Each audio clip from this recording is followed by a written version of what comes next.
Hello friends, आज हम कोवी को लेके आ गए हैं बिल्कुल खेतों के बीच में। चारों तरफ खेत ही खेत है और इसे मॉर्निंग वॉक पे आज बिल्कुल चारों तरफ खेतों के बीच में लाया और इसे बहुत अच्छा लग रहा है। ये जगह भी बहुत प्यारी है। व्यू देखिए आप चारों तरफ का, सन है, खेत ही खेत है, पीछे आसमान देखिए आप, कितना प्यारा व्यू लग रहा है।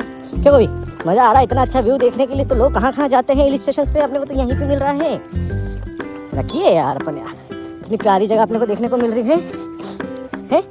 देखो अंकल खड़े, ये अंकल को समझ रही कौन है? ये सिर्फ डराने के लिए अंकल है, ये डरना नहीं इससे। Very good, run run run run run run run, very good, run run, भागो भागो बेबी भागो। ओह मजा आ रहा है, यस।